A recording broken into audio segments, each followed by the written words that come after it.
Yes. Okay. Good morning, everybody. My name's Elena Katrakis. I'm the CEO of Carers New South Wales. Welcome to our first attempt at a fully hybrid seminar, which is learning and reskilling pathways for carers. I hope you'll bear with us if there's any technical difficulties along the way, and please post in the chat if you need any assistance online. So we've got a mix of people. We've got some people in the room here today, which is fantastic. And we've got a number of people online as well. So welcome to everybody. To start off today, I would like to start by acknowledging the traditional owners of the land on where we're meeting today, which for us here in North Sydney is the Gadigal people of the Eora Nation.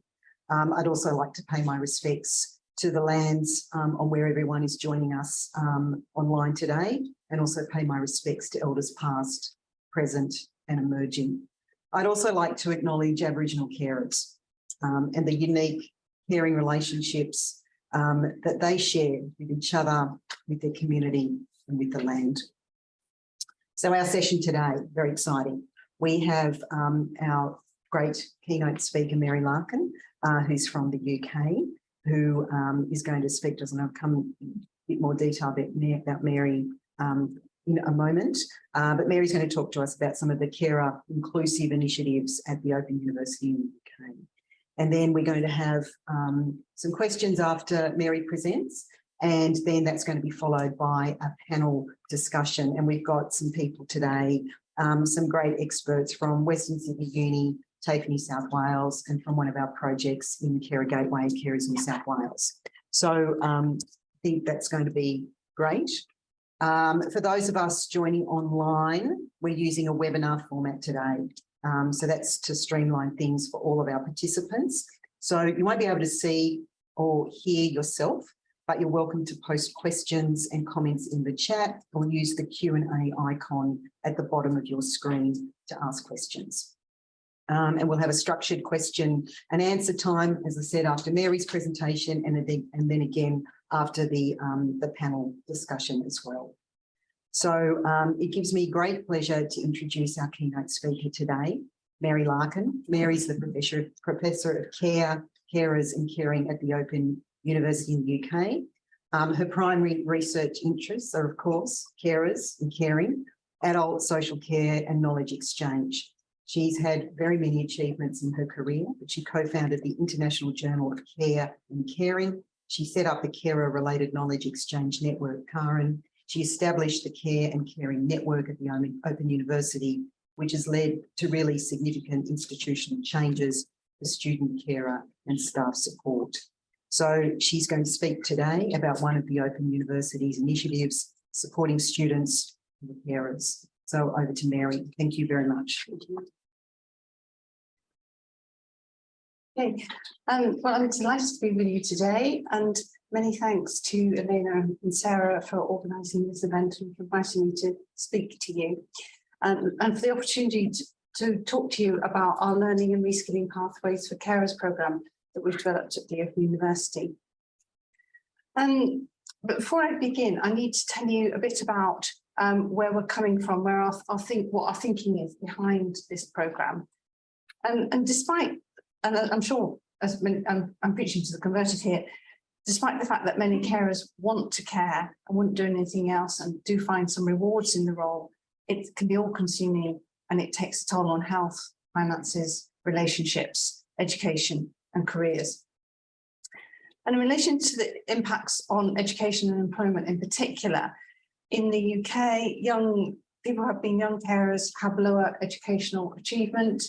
They're twice as likely as their peers not to be in employment, educational training, 6 months or more, and 4 times as likely to drop out of college or university than other students. And I guess your figures are similar to that.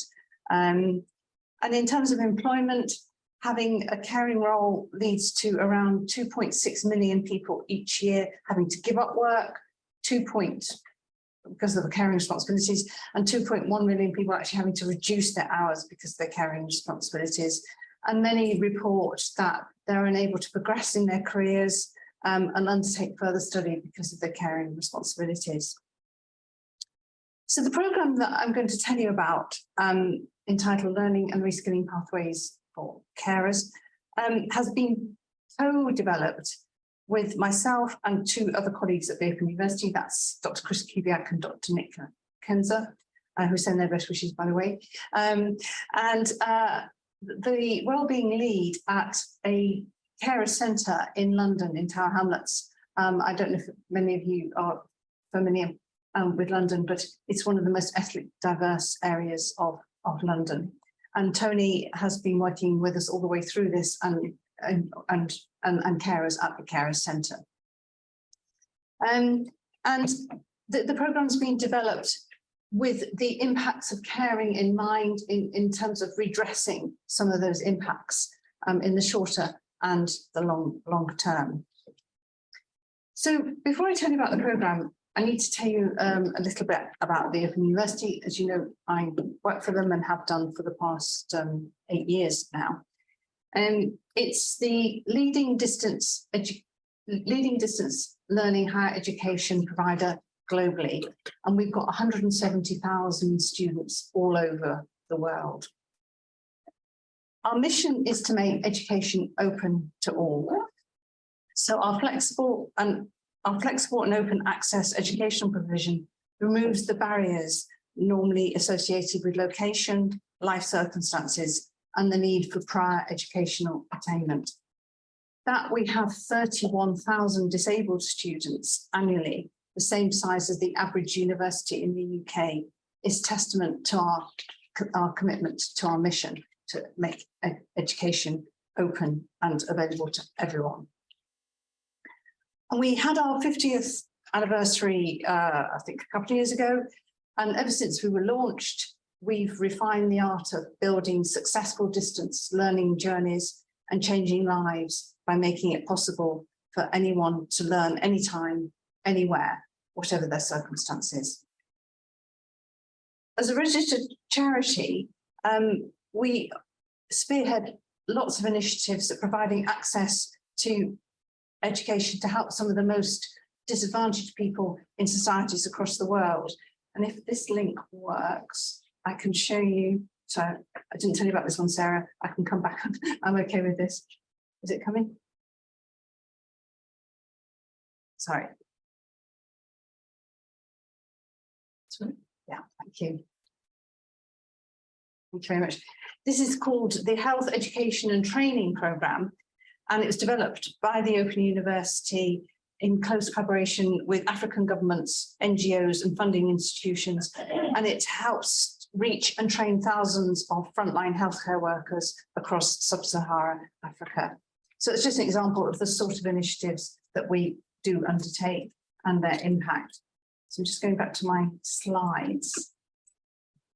I couldn't do without Sarah.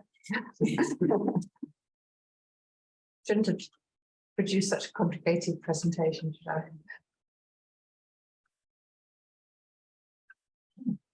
Thank you. Yeah, brilliant. Thank you very much. So in relation to carers in the Open University, because we've got an open access policy, it means that carers' prior educational attainment isn't a barrier to study. And the design of our online resources and courses offer the most flexible way for carers to study around caring commitments.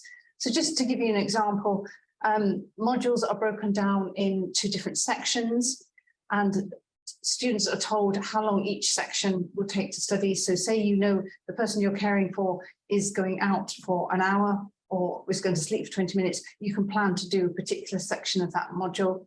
It's all online.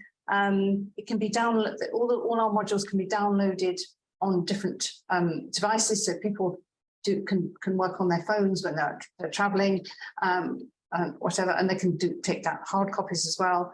The tutorials are all online. And also it's incredibly flexible in that you're allowed to take big breaks or short breaks, whatever, so between courses. I mean, I've known one student who started to do an OU degree in her 20s, and then various life events happened, and she's just finished her degree in her 60s. So, and that's the way I operate. And obviously that suits carers, because if caring becomes more intense for a number of years, you can stop and pick up again.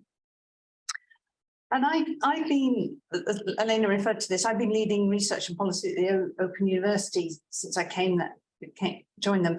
And it now means we have a strong and ongoing commitment to meeting carers' needs.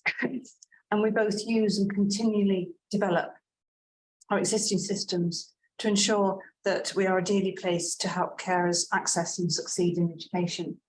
Just to give you some examples of what we've introduced over the past few years, we have a carer identification system. We also have a student carer policy that sets out the support arrangements for students who have caring responsibilities. We have a frontline team of staff who are trained in carer support, so any students who are carers can speak to them directly. And we have a regularly updated carer help centre page on our website. I won't try and click onto that, but if you go onto the Open University website, you'll see that. And it provides student carers with advice and guidance on topics such as time management and maximising the flexibility afforded by Open University study to help them balance caring and studying. And we now also have bespoke carer employability study support, because we understand that carers need specific advice around employability that other students may not need or may not be relevant to them. And we have an Open University Students Association, and they have a support network for students who are carers, and they have a carers forum and a Facebook group too. So a lot of support has been introduced for carers within the Open University. We also have some financial support. Each year, students can claim a bursary of £250. And I realise I should put that in dollars. It's just over $500 each year. And to use for study-related costs, if they want to buy a laptop or anything, the money's theirs. And our pioneering approach to social justice for unpaid carers through education is epitomised by our Carers Scholarship Fund, which is I set up about 3 years ago. It's funded through philanthropic donations. Our fundraising team approached different funders, and it's now in its 3rd year, and it provides education to carers, up to 50 carers each year, for a full Open University qualification of their choice. So that can be a diploma, degree, or a master's. And as far as we know, there isn't another such scheme in the world. And it's the case studies we've done of students, we've got of students who joined it are just, it's just amazing what the opportunity's done for them. So if anyone wants me to share those afterwards, I can. And understandably, we are popular with carers, the Open University, because it suits people who are caring, and that's reflected in the research as well. And also the research shows that doing an OU course actually improves well-being and for carers and gives them more opportunities to have a life outside caring. And other benefits that we've shown up from the research are on this slide. So it improves their skills for caring, for life, and for employment. It proves to them that they actually can do university, which is a huge step forward for many carers. It gives them an opportunity, if they don't want to do a qualification, have a bit of fun. You always wanted to find out more about, I don't know, what can you find about? Yeah. Treks to the moon or something, you can do that, and keep they've reported also keeps their brain cells alive. And the research also shows, importantly too, that doing Open University courses improves their employability both during and after caring. Because we found that some carers take courses whilst they're caring because they want to change their jobs so they can do a job that matches their caring responsibilities better. So that's why I'm saying during and after caring. And it gives them a bit of me time. And they've also reported that they enjoy being part of a study group. It's not online, but that's a very enjoyable part of doing an Open University course. So, and now to the programme I wanted to talk to you about. In addition to being one of the leading universities in terms of opportunities for and supporting carers, we've just developed this new programme. And as I said, it's been co-produced with staff and carers from the Carers Centre at Tower Hamlets in London, one of the most ethnically diverse parts of the UK. And that location ensures that in the pilot that we've done, we address relevant issues about vulnerable and hard to reach groups of carers and the wider carer community. So it highlighted those issues for us, and we were able to address them when we reworked the programme after the pilot. It enables all carers to start engaging with the learning journey at no cost to themselves. And central to it is our model of quality, flexible distance learning higher education and our bespoke carer support. The programme addresses many issues that prevent carers from accessing and remaining engaged with higher education. And it can serve as a stepping stone, if carers want to, into a formal higher education qualification. And it's available to all carers, whatever their age, background, or location, or caring commitments. We're currently working on scaling it up, which I'm going to talk to you more about later on. But by scaling it up in the UK, we'll be giving thousands of carers across the UK opportunities to improve their lives in ways that otherwise wouldn't be available to them. And because of lack of time and resources and all the demands on them. And we're exploring international rollout. But as I say, that's something I'd like to talk to you all about. So a bit about the components of the programme.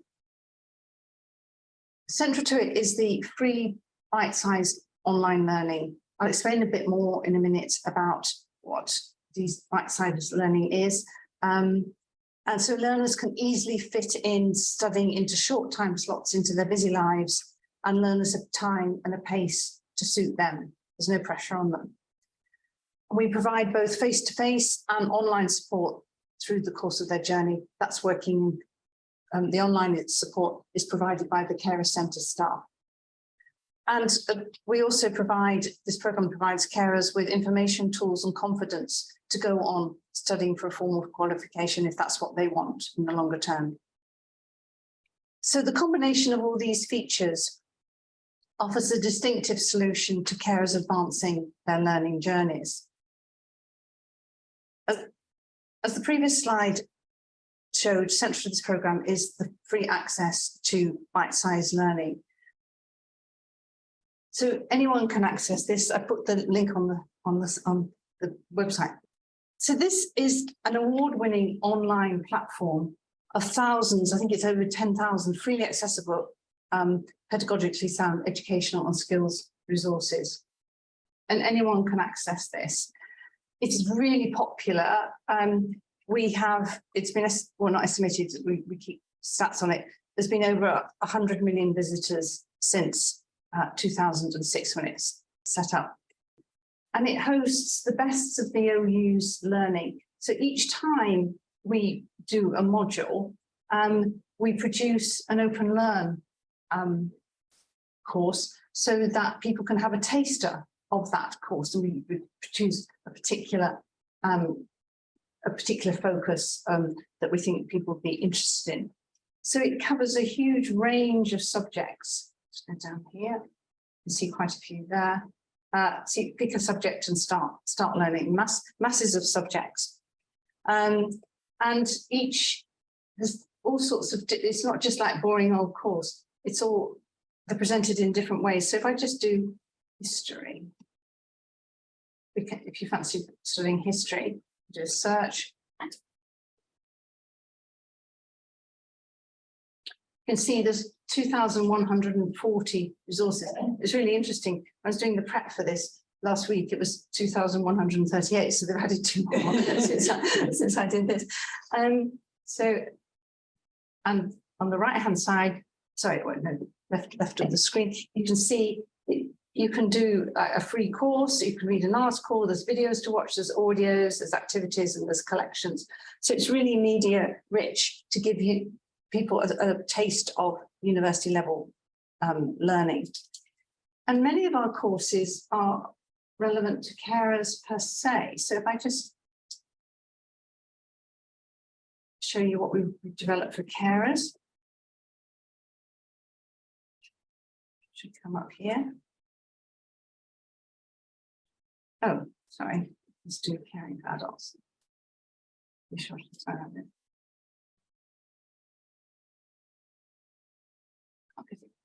Oh yeah. I went to. Oh, sorry, the cursor isn't working. So I'm trying to change that to caring for adults. Brilliant.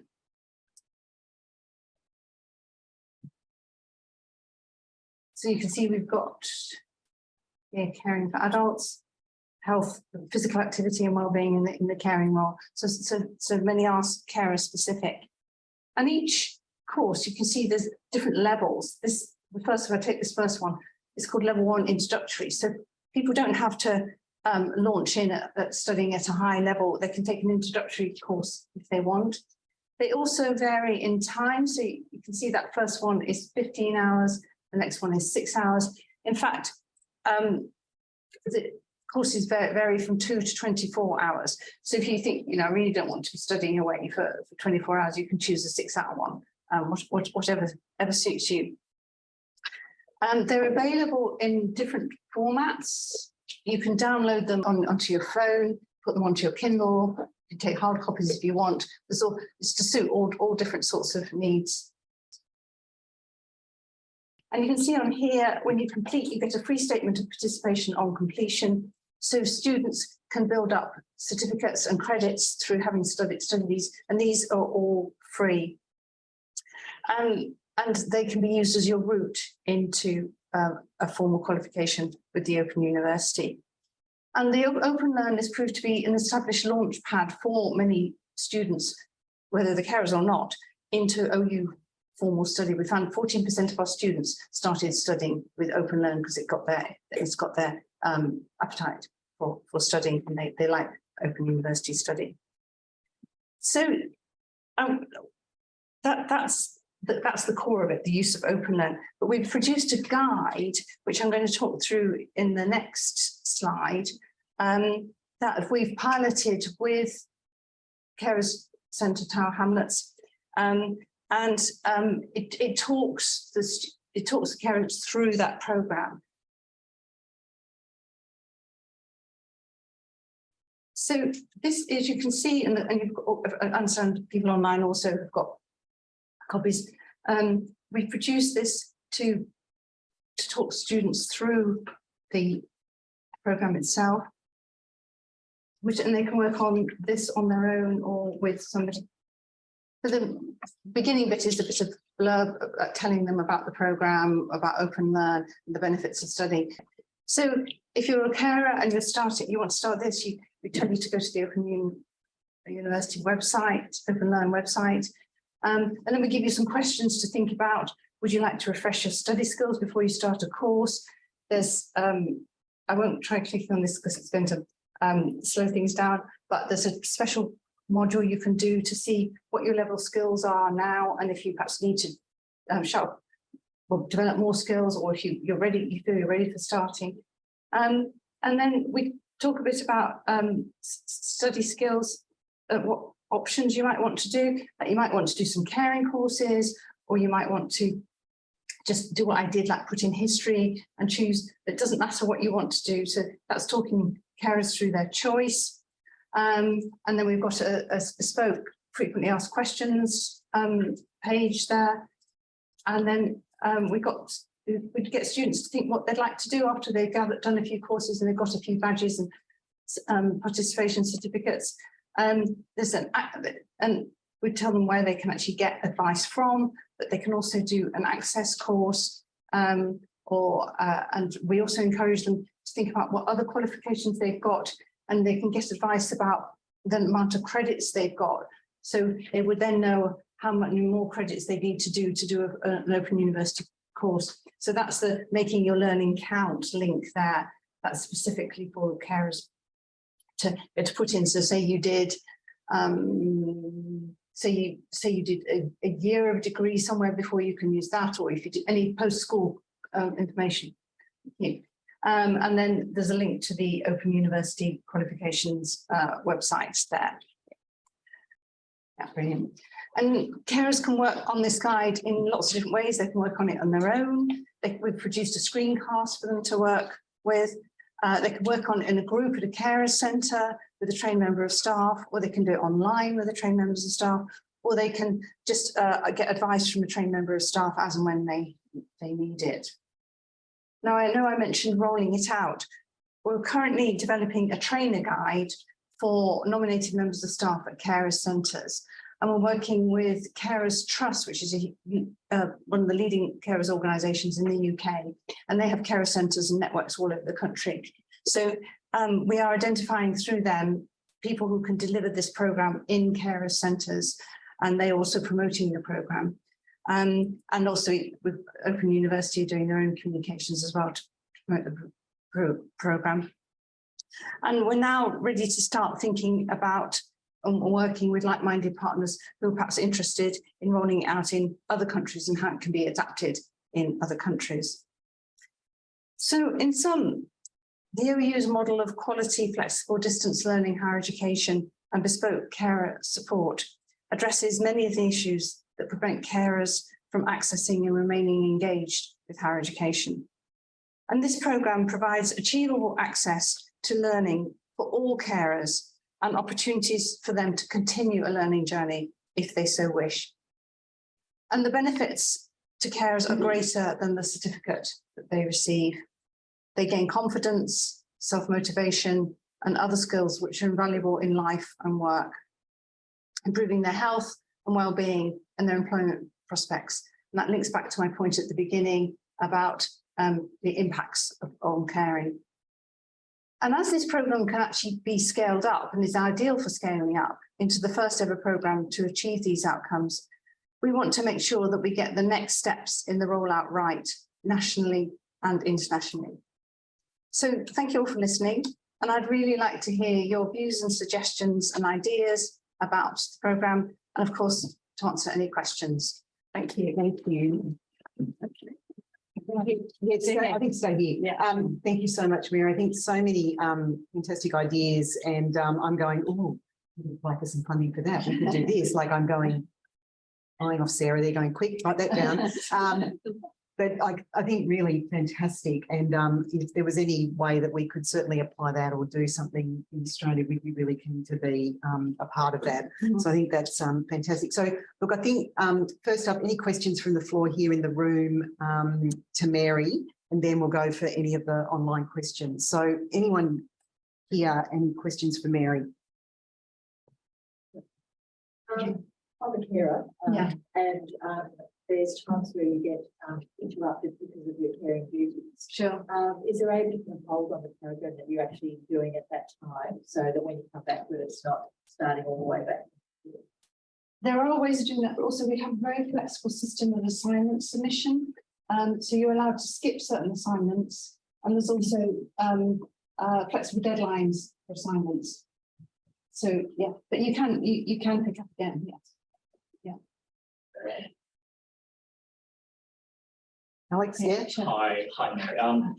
My name's Alex. I just want to comment and then a question. Actually, my comment's more like a note of appreciation. I took on a caring duty for a loved one as I was finishing a university degree, and without much support or awareness of what's going on. So what you are doing is much needed. I really wish that there was that kind of attitude in university circles that I'm talking about 15 years ago, something like that. I know it's changed, attitudes to picking up. And now I work in the international education management field, and the attitude about caring it is still, shall we just say, suboptimal. So I'm still saying the same thing. Really appreciate what you are starting here.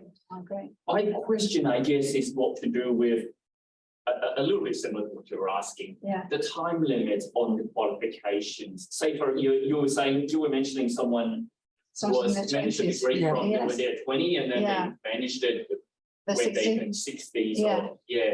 So is there some kind of, say you start a qualification and then is there a certain time limit? I mean, it's a long time you're talking about here, Yeah. but how do you manage that? Because as you know, knowledge, industry, Changes. understanding changes. Mm. So how do you reconcile this flexibility that Right. you're providing versus the advancement? Sure.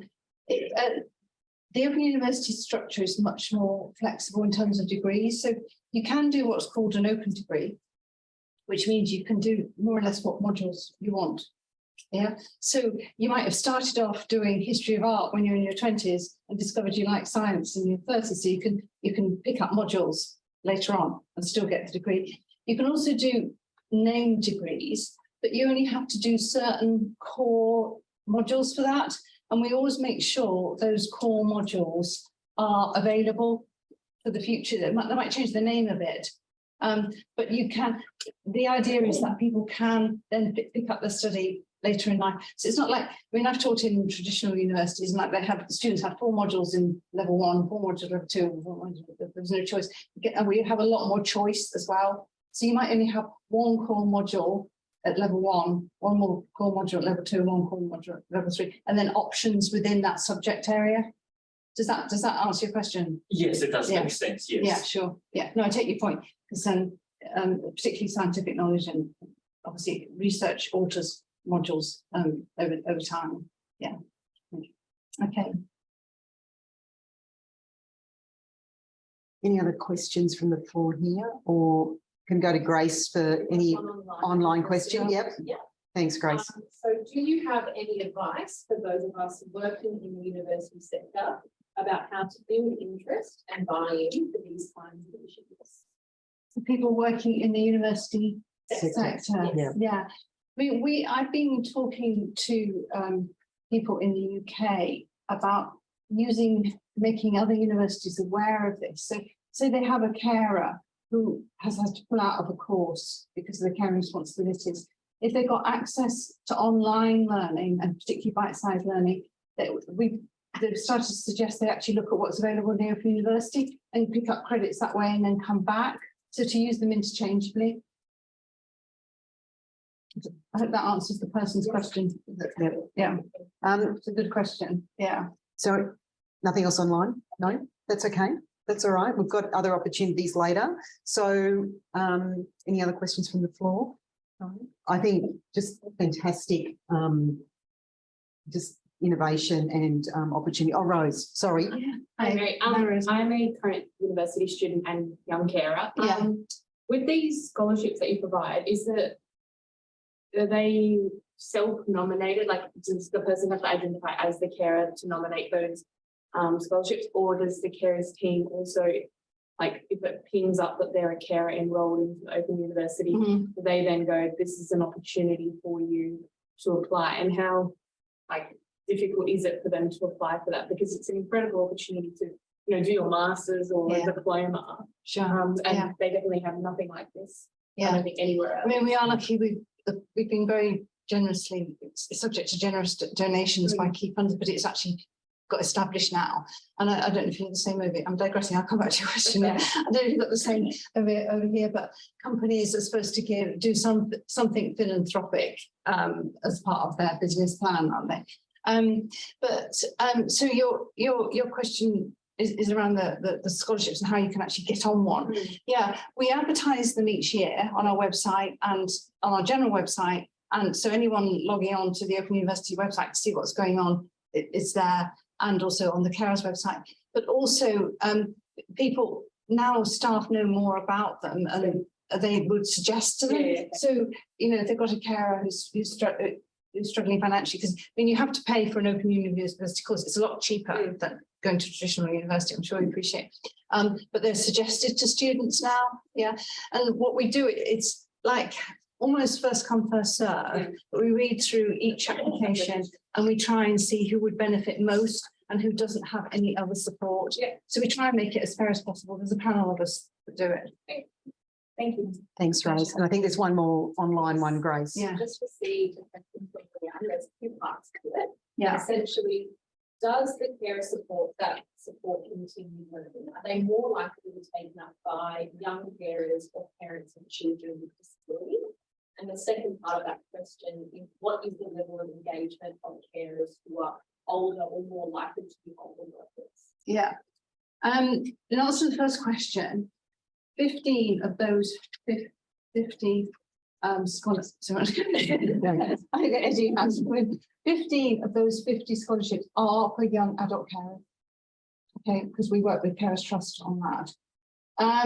And so the other question was about older carers engagement. Yes. Yeah. I haven't got specific data, but the Open University does attract a lot of older people who want to do something in old age or haven't been able to do a qualification when they were younger. But we do look at our stats on the Carer Scholarship Fund, and we try and make sure we've got a spread of ages as well on them. And we've just got, I think we've got a specific, we're going to offer 10 for postgraduate students as well. We're refining that as well. We started off just with the 15 of the 50 for young adult carers, and then the others were for the remaining 35 were for other carers. But now, we've had a request from postgraduate students that they would specifically like a set number for postgraduate study. So we're doing that. Yeah. Fantastic. All right, thank you. Thank you, Mary. And yep. Yeah. So we'll move to our panel. So I think the panel will turn on their cameras and show themselves. So today we're going to hear from 3 different groups. So we're going to hear from Rebecca Brack and Melissa Asino from Western Sydney University. We're going to hear from Leanne O'Keefe from TAFE New South Wales, and then Alison Goodwin, who's part of the Carer Gateway team at Carers New South Wales with a specific project, a job readiness project. So each of our panel speakers are going to quickly introduce themselves, do a presentation each, a short presentation each of their particular project and aspect to supporting carers, and then we'll have that open for questions as well. So over to the panel to kick off. Thanks, guys. Thank you, Elena. I'm going to start today. So as mentioned, I'm from Western Sydney University. My name is Rebecca Brack, and I work within the welfare service. So sorry, just bear with me. And so I'm just going to talk a little bit about the support that we do provide our student carers. So just a little bit of an overview. We sit within the Equity, Diversity and Wellbeing team. And within that team, we have our client services team, our counselling support, our disability team, our welfare service, and equity and diversity. And as mentioned, Melissa and I work within the welfare service, so we are welfare officers. Within our university, the welfare service is the team that provides support to student carers, and we work under the Carer Recognition Act 2010, which I'm sure you're all very familiar with. And so we base our support off the guidelines of this act. So what we do as a unit is we provide support to student carers in a way of a document called a Carer Verification Statement, or a CVS. And this is a university recognised supporting document that students can use when applying for various support. So we've got an example on the right of the screen of the actual document, the Carer Verification Statement, and I can just briefly go through how it's used. So what students would do is, if they meet the criteria, if they're able to demonstrate that they are a carer, and the way that they can demonstrate that is 2 streams. So if they receive a Centrelink payment for caring, so carer payment, any caring payment from Centrelink, they can provide us with an income statement from Centrelink. If the student doesn't receive Centrelink payments, the university has developed a form called a carer recognition form, and the health practitioner of the person who requires care, they can complete this form, and they will just state that the student does provide care for this person, a little bit about the caring role and how long the caring role will last.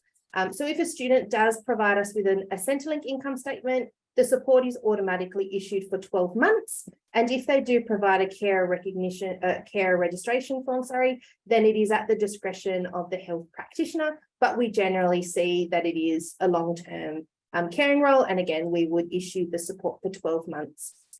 So the support can help in 3 different ways. So a student can apply for an extension request and they can use this document. We have a standard extension of 7 days when using a CVS. Students can also apply for a timetable allocation or an amendment request. And again, they can use this document. And we've recently just been able to add some placement considerations. So the placement considerations that we have negotiated is that students can be placed, they can request that their placement is within 60 minutes or from their residential address, or 60 minutes on it's 60 kilometres or 60 minutes on public transport. The other thing is that their placement will not be undertaken during school holidays. And in particular for our nursing students, a student can request either an AM shift or a PM shift. We do just have a little bit of a disclosure down the bottom. And sorry, the size is quite small, so I'll just read it. But we do have a little note that just says, please note the conditions in the CVS are recommendations based on the student's caring responsibilities. Approval is required from the relevant school, taking into consideration inherent requirements and available alternatives. And that was really important just around the placement allocations as well. So this is the document that we can provide to our students.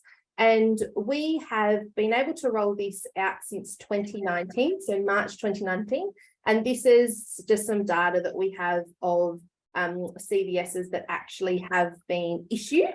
And my slides got cut off, but we've actually also been able to issue 32 this year. So in the last month, we've issued 32. So although the numbers are small, we appreciate that there's probably a lot of carers that don't even realise that they're carers.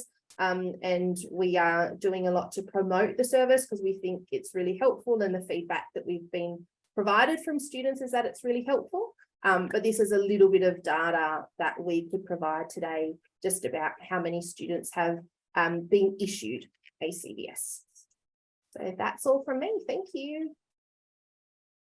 Hi everyone, I'm Leanne O'Keefe from TAFE, New South Wales.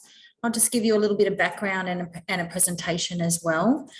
So I've worked with TAFE for about 23 years. And I work with organisations and individuals as well. So my primary role is to look at creating programs that are a little bit outside of our norm. So if you went to a TAFE New South Wales TAFE New South Wales website, you would see all of the general TAFE courses.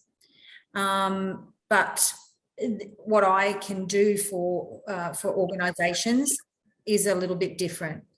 Can you see my screen? Yep. Yeah. Yes. Oh, good. I can't see you guys now, so I'll just keep talking. Please stop me if you've got a question. So I just wanted to run through what we can offer for carers. So we have support for parents and carers. At TAFE New South Wales, we provide our students with individual support. We can offer small class sizes. We have expert teachers, and in some cases, we try to offer teachers with lived experience. And we have pathways to get students where they want to go. So one of the main areas that we have at the moment is our carer career guidance team. They actually work with people who are carers on a one-on-one basis, and they work to get them into courses. They work on their career guidance pathways. I have put in there the link for them so that you have can go on to them and have automatic communication with them. Additional to that, if you go onto the TAFE New South Wales website, you will be able to scroll down and you will see down the bottom in the right-hand corner, there's a Career Carers New South Wales link there. So if you click on that, it will take you through to our next page, which is where you will be able to get in contact with our carers career guidance team. So, you know, we are doing lots of work with individuals. We are creating individual programs for carers. So that means that within that group, we will actually have that specified just for for the whole group, just for carers. Additional to that, we've also got our normal mainstream supports, which I'm going to talk to you a little bit about next. But it's really important. That's a great guide for you if you're wanting to get in contact with TAFE, and they will always point you in the right direction, offer some personal assistance, and that just makes life a whole lot easier for you. I guess some other key areas which I wanted to spell out to you is, you know, from time to time, everything changes depending upon what the government is funding at the moment. So what's new in 2023 is that the majority of our courses are fee-free. So we have over 450 courses. So I think at the moment there's about nearly 400 of them which are fee-free for you to enroll into. So they obviously represent a valuable opportunity for you to train, develop and position yourself to build a career pathway. And that is in a full qualification. So I have just done a quick screenshot here, which would give you just some very basic courses, certainly not limiting you. They're for anybody to enroll into, so long as you're a Australian citizen or a permanent humanitarian visa holder, then you can, and you living within New South Wales, then you can enroll into these courses. There are many, many, many courses. Now, what we do understand, and we try to customise, sorry, was that a question? No, okay. What we do understand is that often full courses are not for everybody. And if you haven't studied for a while, then you might like to come back and do a skill set, so a much shorter course. So that might be 2 or 3 units. And there are plenty of those that are on offer on the Carer Career Guidance website. Additional supports that we have for students. We have additional supports for students that are in receipt of government benefits. So they're our exemptions, but right at the moment, we have the majority of our courses being fee-free. We have disability supports, we have Indigenous supports as well. So moving on, we've got language literacy and numeracy supports. We've got our multicultural areas. We've got our counsellors and our career development services. We've got library and information services, and we've got study support. So once you're making a decision about what you want to do in TAFE, then there's a number of different opportunities for you to speak to a counsellor to determine which way you might want to go, to talk to our career guidance teachers and have a really good conversation with them about what you can do. And then we do have all the additional supports which are standard for TAFE students.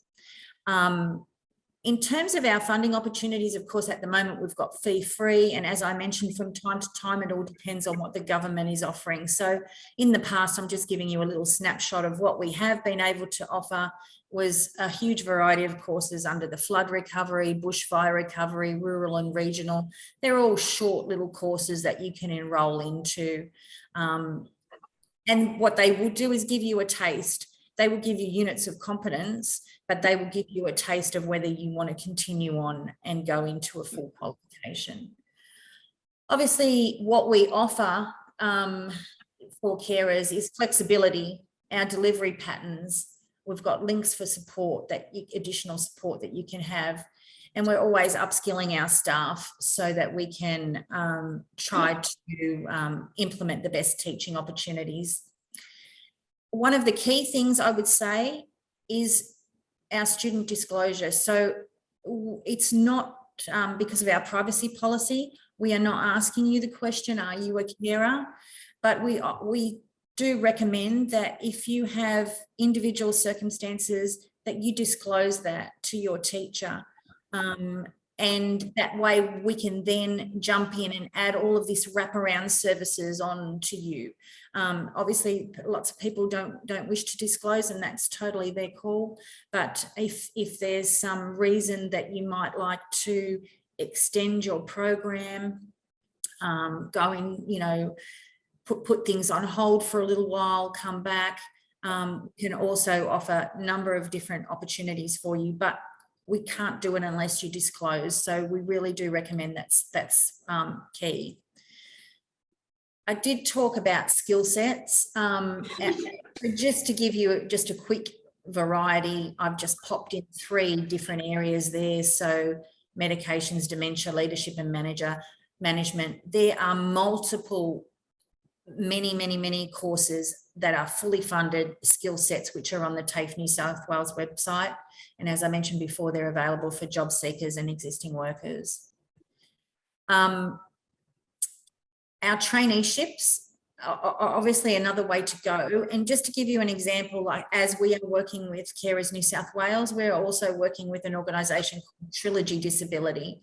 So right at the moment, they're offering $35 per hour to study and work, do a 6-week introductory program, and then you can decide whether you want to go on and do a traineeship. Now, that traineeship might be a part-time traineeship where you only have to work, I think it's a maximum of 20 hours per week.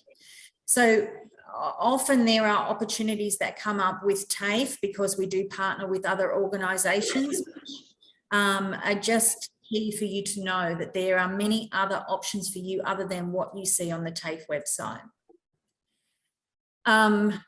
Foundation skills is another way that we work with our students and obviously with our carers. So their language literacy, numeracy, digital literacy opportunities, and TAFE New South Wales is a preferred provider and sits on the foundation skills for your future panel. So we can coordinate specific courses to help you out along the way. So I guess one of the other things that I wanted to mention, and I unfortunately forgot to put it into the slides, but that is that when with a lot of our programs, you know, when I was talking to you about flexibility, we offer flexibility in terms of the facilitated sessions may be recorded. So for instance, if you can't get to class at a particular time, they will record the session for you so you can look at that session in your own time. Additional to that, you would then have some opportunities where you can speak with the teacher one-on-one if you've got any questions about that session because you weren't in the classroom. So we do offer all sorts of areas of support. The key thing that I would say is please ask questions. If you're not getting this, you know, what you need, you do need to let people know, and we will be there to help you with those supports along the way. So that's a snapshot. I don't want to go on too much. I hope I've given you a bit of an idea of TAFE and how we can help out. So good morning, everyone. My name is Alison Goodman. I'm the Manager of Projects at Carers New South Wales for the Carer Gateway. So as you all know, Carers New South Wales is the peak body for carers in New South Wales. So I work within Carer Gateway, which is a national program funded by Department of Social Services to support carers in their caring role. So Carers New South Wales is a provider of the Carer Gateway across New South Wales region, Region 4, which includes Hunter, New England, North Coast and Central Coast. So I just want to talk a little bit about what the Carer Gateway is, and then I will talk about a project that I work on that's relevant to today. So to access the Carer Gateway and the supports that it can provide, carers can call the 1-800 number that's on the screen now, or visit the website and they can request a call back via the website.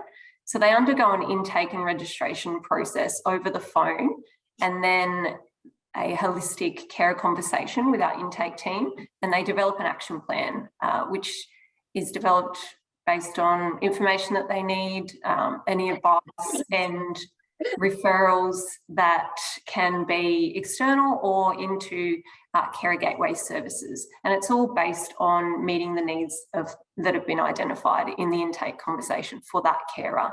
So the services that we deliver as part of the Carer Gateway include carer support planning, in-person peer support, in-person counselling and in-person carer coaching. We can also organise emergency respite care for care recipients and tailored support packages.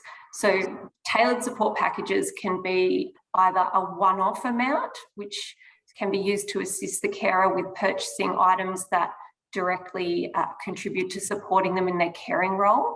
So that could be a laptop if it's relating to them studying, being able to study, and also could also be things that support them with accessing education or employment. So we have paid for courses for carers previously.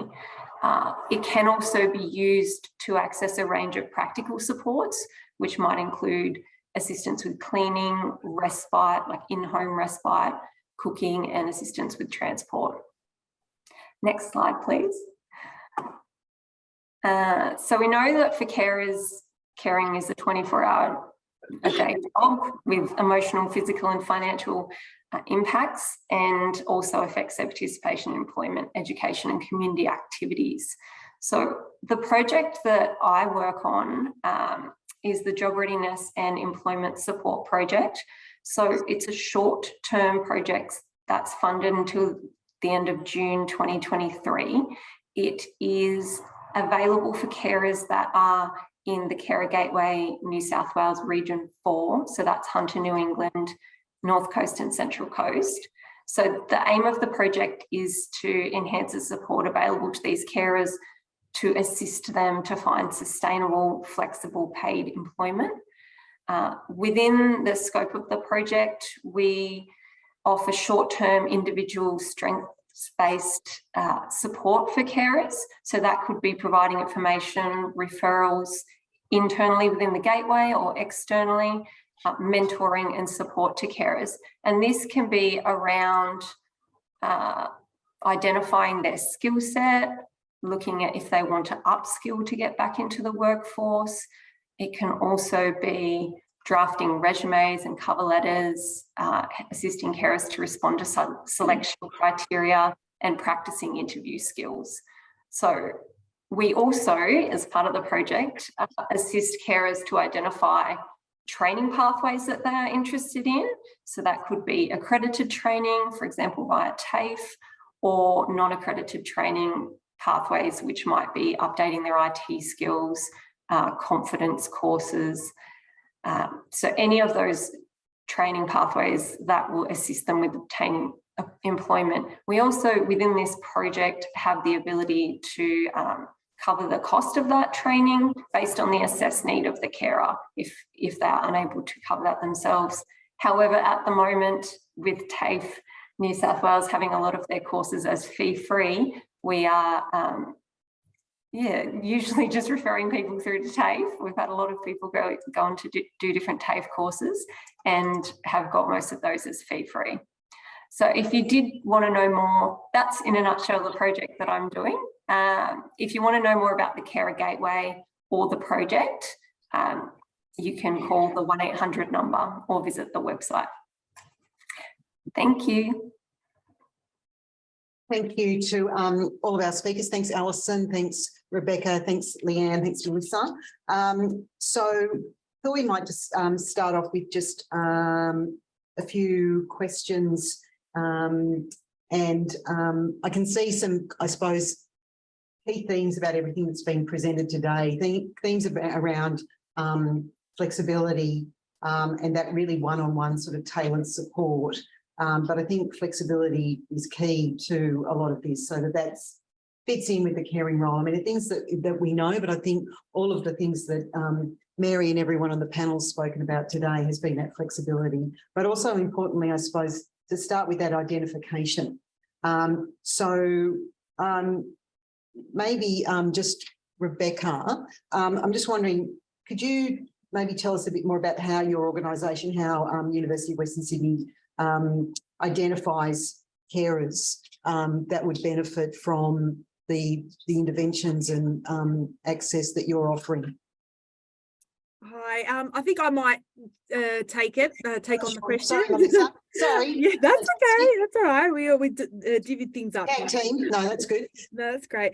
Okay, so yeah, so how we identify carers at the moment, as you saw in Rebecca's presentation, we identify carers through the carers verification statement, which is a formalized statement, and if students are eligible for that and issued with a CVS, then they're a formalized student carer, and that's how we record our statistics.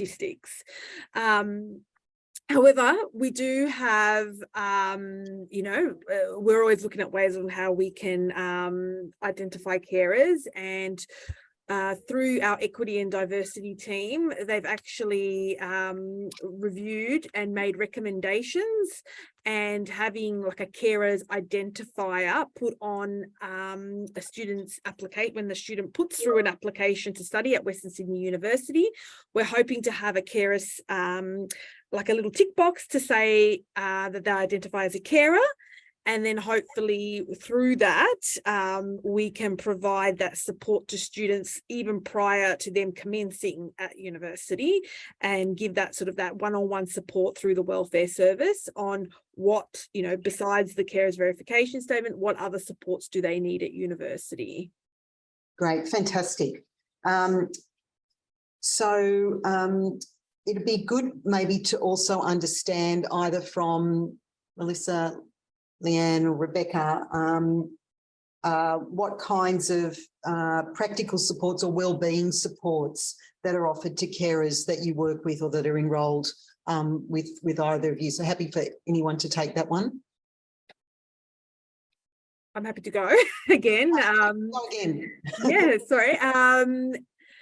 So as mentioned, we have the carers verification statements. That's the formalised provisions that we have. But through the student welfare service, we can also provide that case management support and referrals that students might need, being a student carer.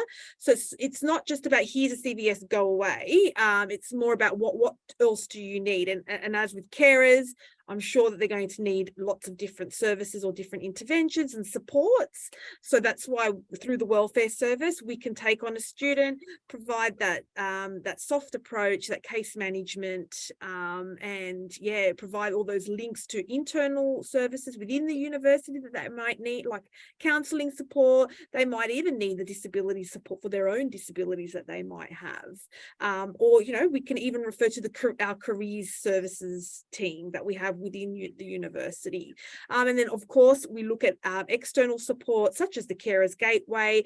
A lot of carers don't know what they are eligible for, so coming to see us, we're able to sort of give them that broad information and then link them in with the services that they need internally or externally. Fantastic. Very comprehensive, lots of things there to choose from. Leanne, was there anything that you wanted to add to that one? Yeah, sure. So I guess, from what I said also in the slides was, we do offer that flexibility with our TAFE online programs. They're all programs that can be delivered specifically. You choose the times that you get on and do those programs. There is no set time. So there's a number of different ways. And then, as I said, once we have that information from a student that they are a carer and are needing support, then we do have our counselling services. We have our virtual sessions, so they are all recorded, so a student can look at them at a different time, the time that suits them and not when they're busy or occupied doing something else. We do have some deferral processes as well if the student wants to stop for a period of time. But there's also our library support, our counsellors, our tutorial support, LLN, disability support, multicultural, there's and the Aboriginal and Torres Strait Islander. So there's quite a lot that's there. It's just a matter of reaching out. Oh, fantastic. Mary, did you want to? I just wanted to ask a question. Is that okay? Yeah, absolutely. Yeah. Just really interesting hearing about all these care identification schemes and ways of offering carers support. What systems do organisations use to keep a log of the carers' particular needs and the support that's been offered, particularly in light of the fact that many carers might bob out for a bit and bob back into education? Just interested in the record keeping system.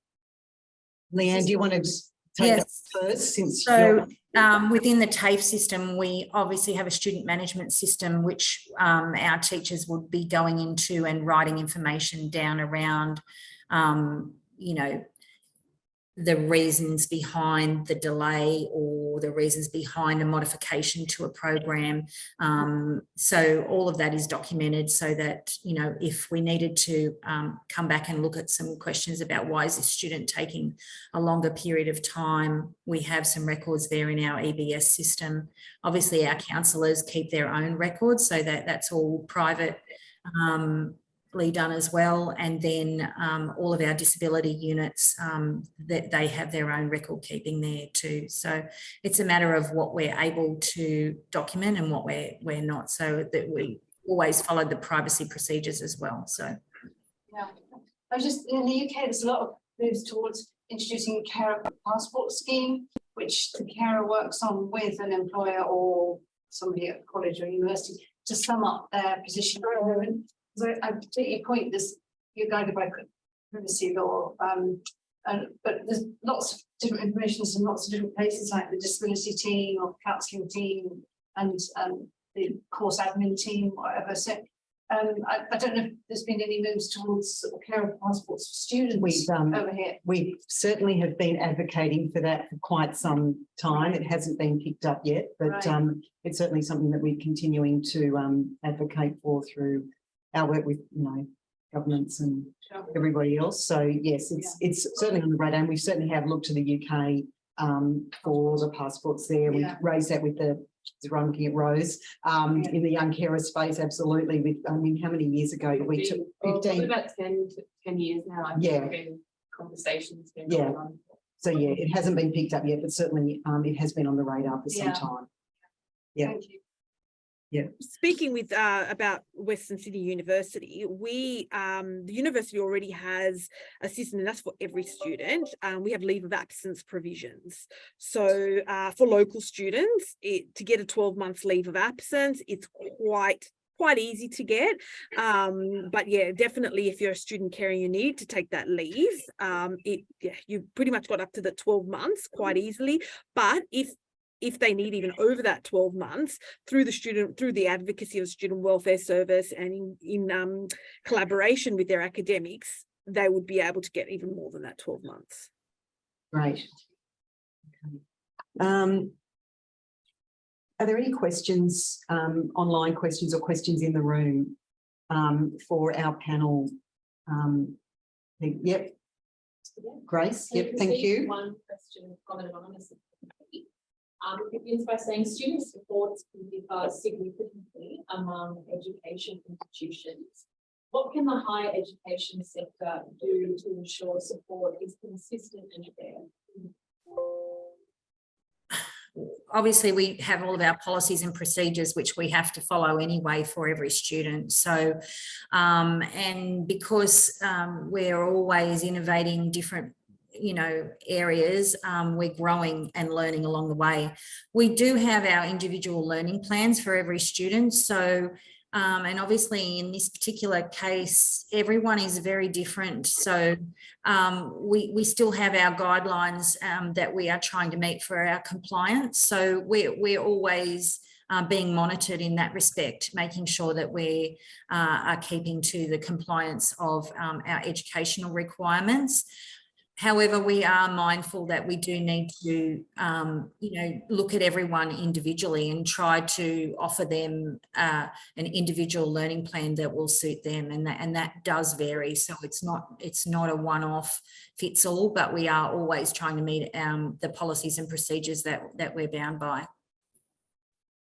Yeah, and I'd like to add to that, making sure that there are formalised policies within the organisation that support carers, and making carers feel that they are welcome to study at that university and at that institution, because without those formalised clear policies, there's nothing really to go on. There's no foundation. So once you have those policies in place, then, you know, the other things do sort of slide into place. It's easier sort of to build from that.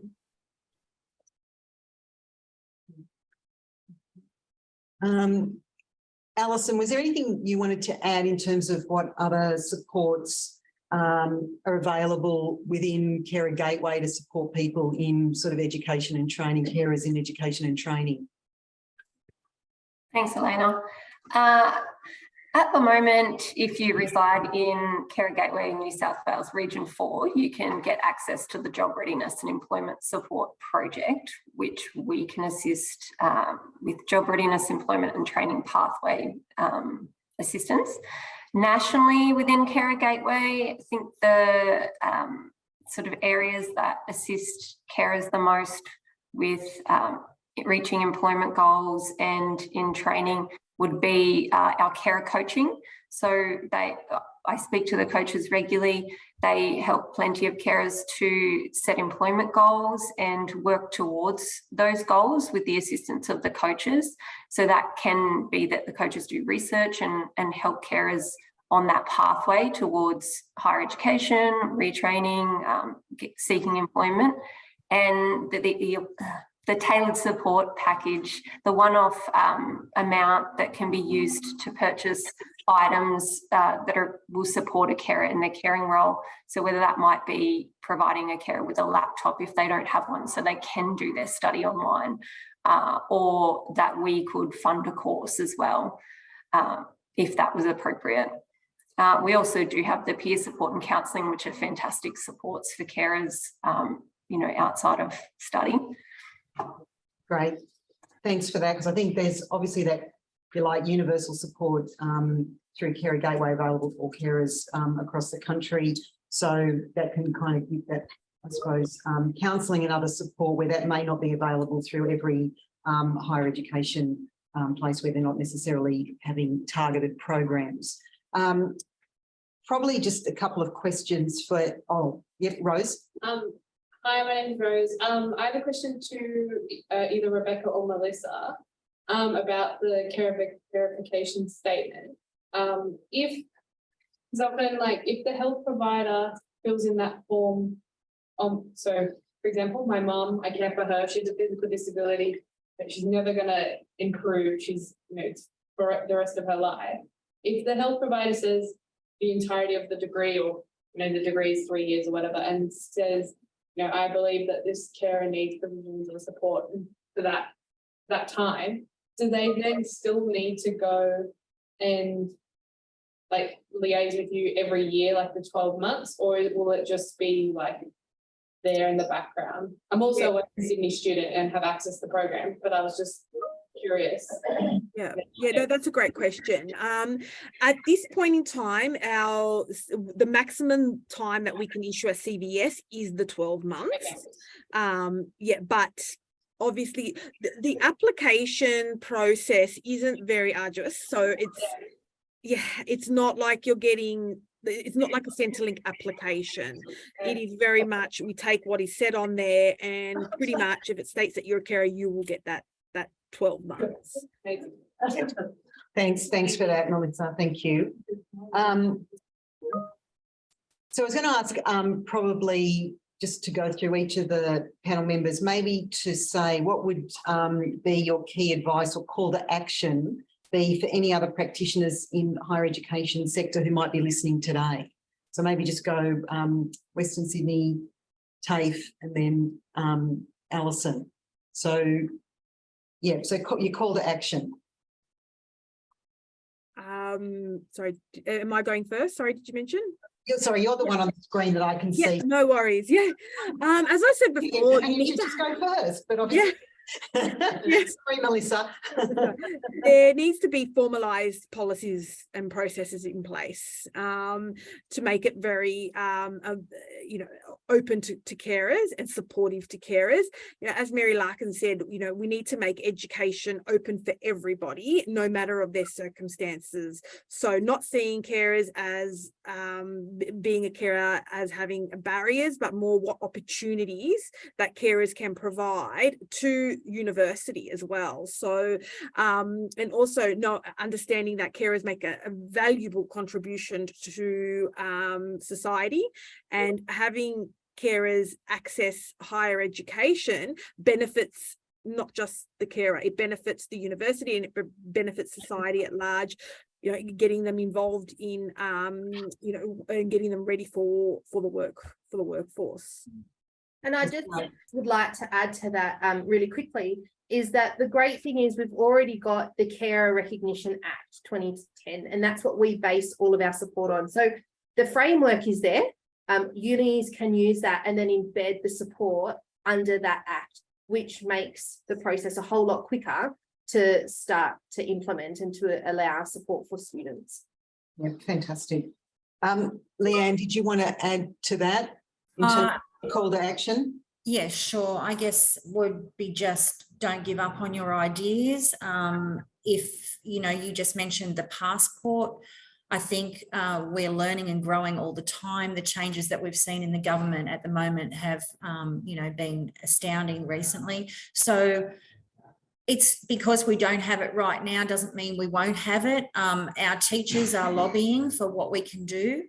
You know, we're always looking to learn and grow from our cohorts, and we are wanting genuinely for our participants to succeed. So we will always try and modify to suit an individual.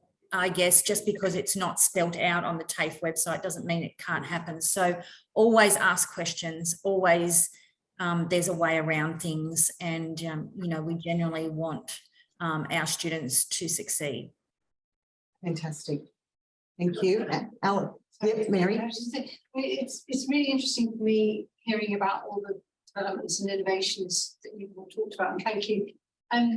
But one thing, this question was also about a call to action for higher education. So much depends on the carers identifying, self-identifying, and my call to action would be, how can we actually get more carers to self-identify so they can actually access all this support? So, I mean, it's probably not a simple answer, but I just put it out as my thought.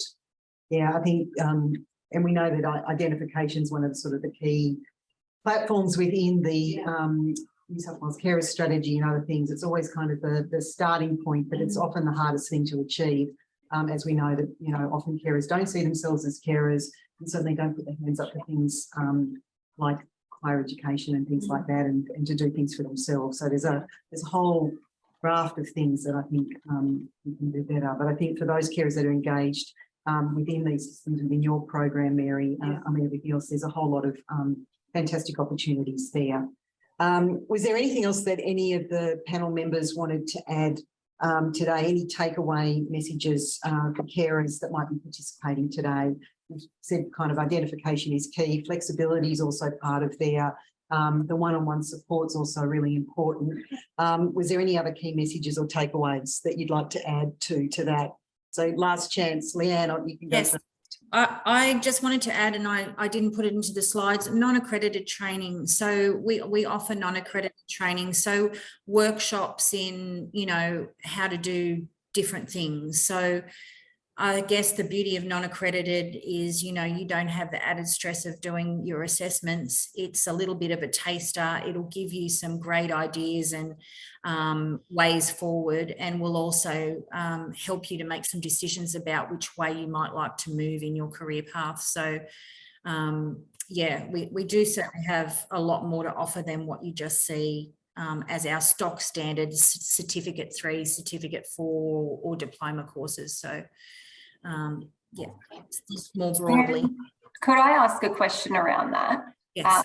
In my project, we are referring to a lot of the non-accredited courses for our carers, and we have, I think it's Belmont TAFE is actually running a lot of, has run 2 confidence courses for carers that are accessing our project. So how do we, I mean, we have those contacts within TAFE to know about those courses, or that they can be run if we have enough carers that are interested.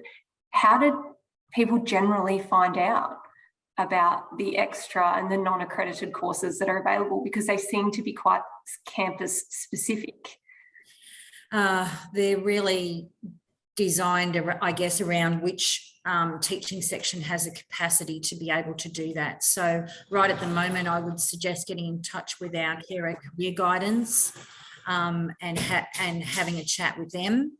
Alternatively, you can come through Carers New South Wales and they will put you in touch with me. But for an individual, carers career guidance would be the best way to go. Thank you. Thanks. Melissa and Rebecca, did you have anything else to add to the sort of final sort of takeaway messages for carers participating today? My message would be to give it a go. It's not as scary as you think.